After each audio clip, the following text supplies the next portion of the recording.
When it has come to circuit analysis, we've been solving for special cases or applying each of our basic laws to solve a circuit.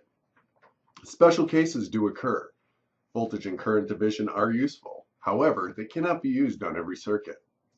While Kirchhoff's voltage and current law in conjunction with Ohm's law can be used to solve any circuit, we've learned that even for a simple circuit, this results in a very large number of equations and unknowns. This makes this approach a bit cumbersome.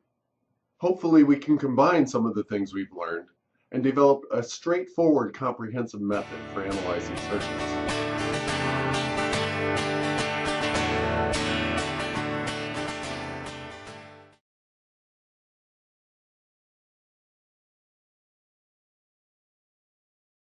A comprehensive method is one that will work in all cases, all the time.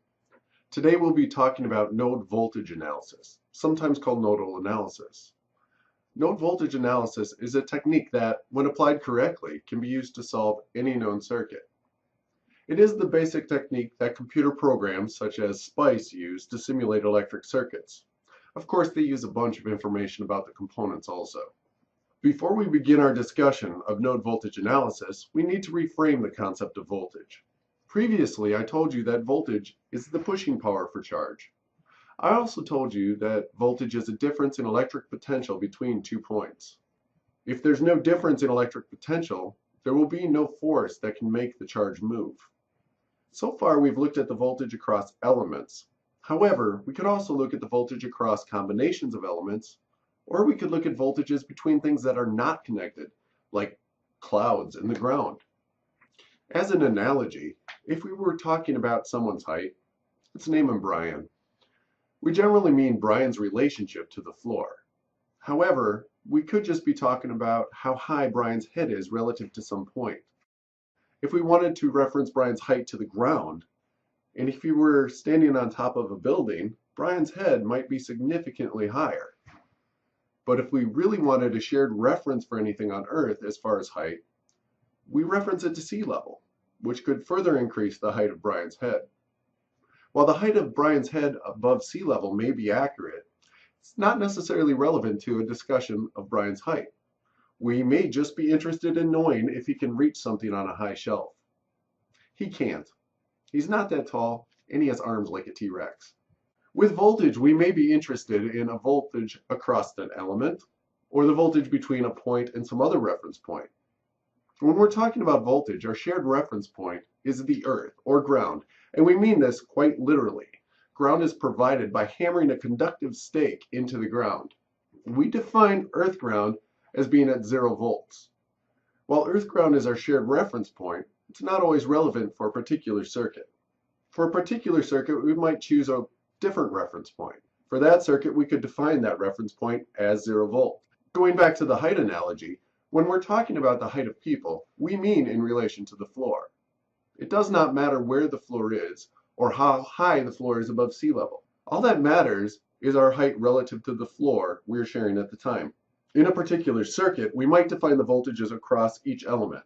However, if we define a reference point for the circuit and define it at 0 volts, then we can describe all the voltages relative to that point or node. This messes up our diagram a bit, so we will often write these voltages above the nodes that they're associated with. When we define voltages relative to the reference node, we call these voltages node voltages because they describe the potential of each node relative to the reference node. We can use these node voltages to describe any voltage in the circuit. For example, the voltage across this resistor we previously called V sub W. In terms of node voltages, we could write VW equals VDC minus V1.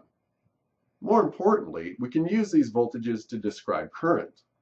If we wanted to write the current through the resistor called RW, we could write it as the difference of the node voltages on either side of it divided by the resistance. An important thing to note, in terms of the current arrow, subtract the voltage at the head of the arrow from the voltage at the tail of the arrow. These correspond, if you remember a moment ago, to the negative and positive as indicated by the voltage VW. This will give you the correct polarity and keep you in compliance with the passive sign convention. To see it again, we could look at the current through this middle resistor.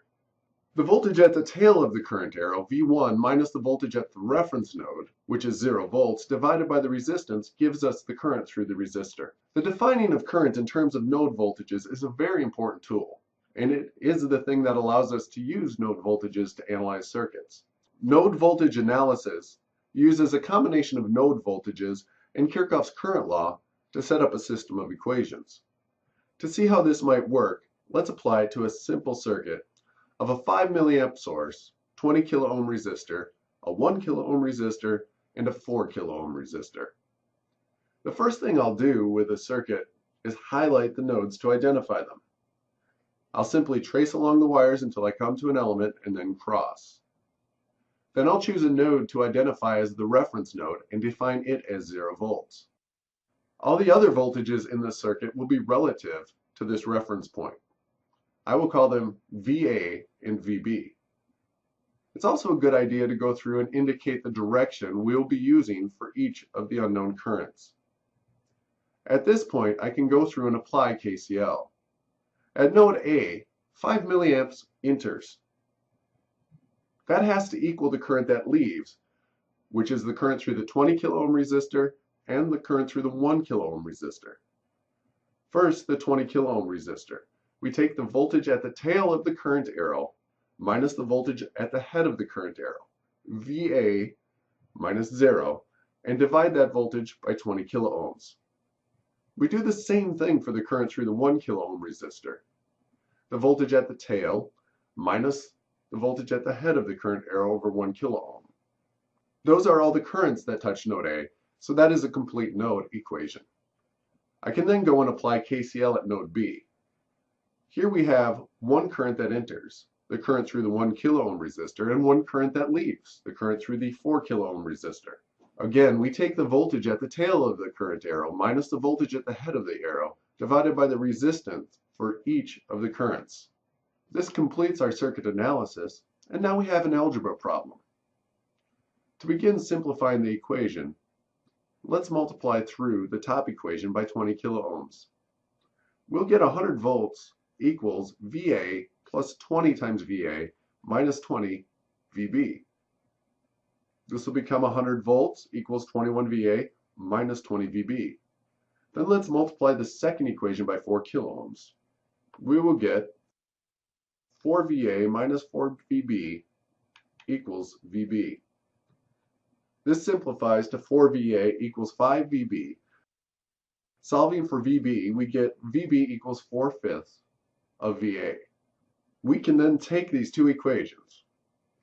If we substitute this into the first equation, we get 100 volts equals 21 VA minus 20 times 4/5 VA, resulting in 100 volts being equal to 21 VA minus 16 VA, which is 5 times VA. So VA is equal to 20 volts. Then, since VB equals 4/5 of that value, VB is equal to 16 volts. If we drew these values back into the circuit, it would look like this.